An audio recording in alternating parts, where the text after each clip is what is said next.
नमस्कार युवा साथियों।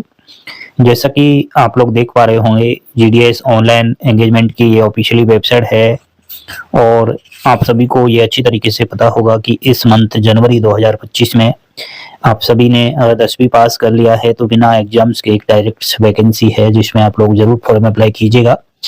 ये वैकेंसी ग्रामीण डाक सेवक पद के लिए निकलने वाली है।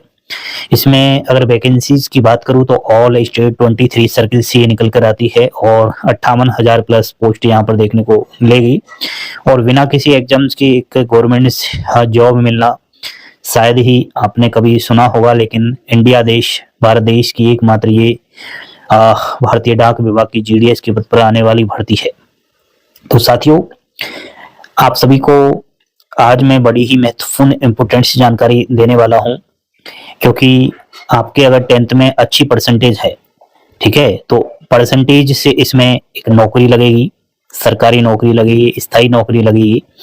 तो 10th की परसेंटेज को देख करके मेरिट लिस्ट निकलती है और मेरिट लिस्ट में जिस जिस कैंडिडेट्स का नाम आ जाता है उनका डॉक्यूमेंट वेरिफिकेशन होना है।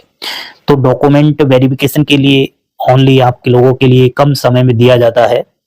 तो डॉक्यूमेंट वेरिफिकेशन के लिए कौन कौन से इंपोर्टेंट डॉक्यूमेंट्स है जो आपको लेकर जाने होते हैं वो मैं पहले से ही बता देता हूं, ताकि बाद में फिर आपको इधर उधर जल्दबाजी में हड़बड़ाहट ना करनी पड़े। पहले से ही सारे कागज आप अपने रेडी रखें, क्योंकि बड़ा ही फास्ट प्रोसेस है इस भर्ती का। ना कोई एग्जाम्स है, ना कोई फिजिकल, ना कोई इंटरव्यू, डायरेक्ट फॉर्म भरो और फॉर्म के कुछ ही दिनों में 10, 15, 20 दिनों में मेरिट लिस्ट आ जाएगी और फिर उसी दिन से आपके डीवी स्टार्ट हो जाएंगे।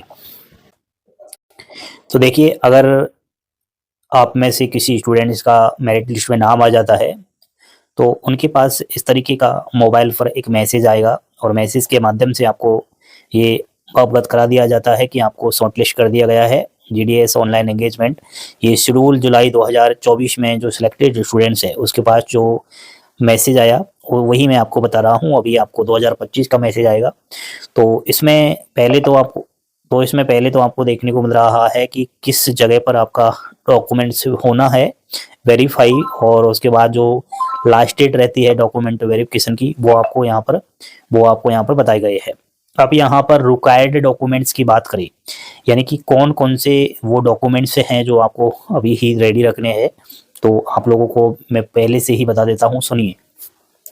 Original marksheet, board seat.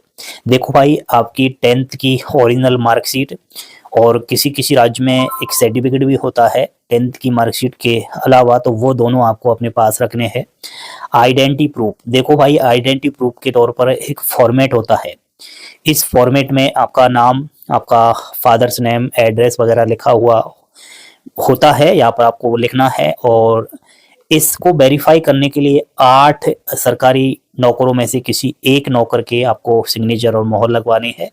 आप हो सके तो किसी भी जिस स्कूल से में आप पढ़े हो, ठीक है, वहाँ के प्रिंसिपल से इसे वेरीफाई करवा सकते हो, डॉक्टर से वेरीफाई करवा सकते हो, किसी भी गजेटेड ऑफिसर किसी से भी करवा सकते हो। तो ये आइडेंटिटी प्रूफ की आप लोगों को तैयार कर लेना है। उसके अलावा original community caste EWS certificate, ये बहुत ही जरूरी है। आप लोग ईडब्ल्यूएस कैटेगरी से हो तो ईडब्ल्यूएस का अलग से सर्टिफिकेट आता है, तो उसका जो फॉर्मेट बना होना चाहिए वो सेंट्रल का बना होना चाहिए, ठीक है।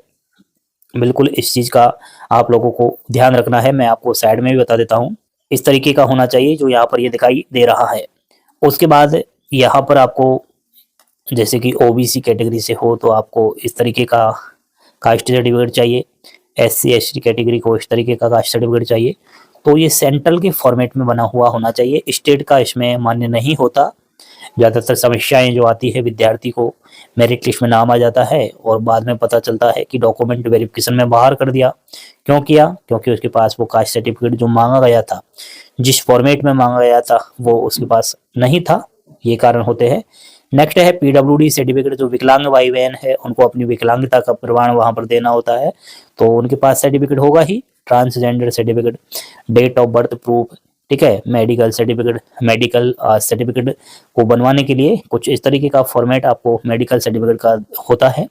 तो इसको क्या करना है, कोई भी आपका नज़दीकी गवर्नमेंट हॉस्पिटल हुआ, डिस्पेंसरीज हुई, प्राइमरी हेल्थ सेंटर हुए, यहाँ पर यहीं से बनवाना कंपलसरी है, प्राइवेट हॉस्पिटल से ये मान्य नहीं होगा।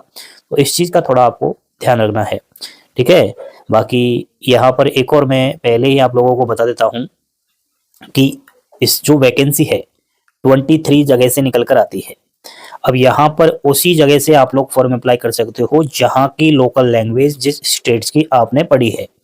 मान लिया जाए आप यूपी के हो, बिहार के हो, मध्य प्रदेश के हो, राजस्थान, दिल्ली, हरियाणा, ठीक है, झारखंड, जम्मू कश्मीर, तो यहाँ की तो सब लोकल लैंग्वेज हिंदी है। लेकिन अगर आप लोग इधर नॉर्थ ईस्ट साइड से बढ़ते हो, ठीक है, असम से बढ़ते हो, कर्नाटक, केरल, तेलंगाना, गुजरात, महाराष्ट्र, तो यहाँ से लैंग्वेज की प्रॉब्लम आती है। अभी क्या है, नॉर्थ ईस्ट के अंदर जो अरुणाचल प्रदेश डिवीजन आता है, तो वहां पर क्या है, आपको एक सर्टिफिकेट की आवश्यकता होगी। यहाँ पर सिलेक्शन की अगर बात करूँ तो एक 60% वाले का भी सिलेक्शन हो जाता है, लेकिन सिलेक्शन से मतलब नहीं होता। बाद में जब वेरीफाई आप लोग करवाने जाते हो डॉक्यूमेंट्स, तो वहां पर ये पूछा जाता है कि लाइए अरुणाचल प्रदेश का जो लोकल लैंग्वेज वाला सर्टिफिकेट है वो आपके पास है या नहीं। तो फिर वो आपके पास होगा तो ही आपको आगे टीवी में वेरीफाई किया जाएगा, नहीं तो उसी टाइम बाहर कर दिया जाएगा। तो अब की बार इस चीज़ का ध्यान रखना है आप लोगों को, जब फॉर्म अप्लाई करें तो आपको उसी जगह से फॉर्म अप्लाई करना है जहाँ की लोकल लैंग्वेज आपसे आती हो।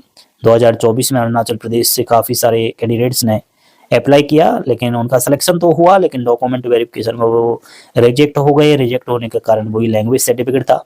तो ये सारे डॉक्यूमेंट्स आपको फिल करना होता है। बाकी मैं आपको बता देता हूँ कि इसमें फर्स्ट डीवी और सेकंड डीवी दो होते हैं। अभी जो फर्स्ट डीवी आपका होना है उस समय कौन कौन से डॉक्यूमेंट्स लेने हैं वो आपको मैंने बताए, और सेकंड डीवी के लिए भी आपको यही सारे डॉक्यूमेंट्स लेकर जाना पड़ता है। कुछ एक्स्ट्रा कागज और होते हैं जो डिपार्टमेंट ऑफ पोस्ट जिस डिविजन के अंदर आप लोग अपना डीवी करवाने जाते हो वहीं वो आपको दे दिए जाते हैं। तो वो एक तरीके से फॉर्म फिलअप करके आपको दोबारा देने पड़ते हैं। थैंक यू, धन्यवाद। तो ये सारे डॉक्यूमेंट्स अभी रेडी रख लो क्योंकि वैकेंसीज बहुत ही जल्द आपको देखने को मिलेगी। तो 10th पास 18 से 40 वर्ष आपकी उम्र सीमा है, तो इसमें जरूर आवेदन कीजिएगा। सुनहरा अवसर है। बाकी आरक्षित वर्ग को ऊपरी आयु सीमा में खूब सारी छूट है, तो बेहद ही इंपोर्टेंट वैकेंसी है 2025 की है दोस्तों। ठीक है, थैंक यू, धन्यवाद। इस वीडियो को लाइक शेयर सब्सक्राइब जरूर करना।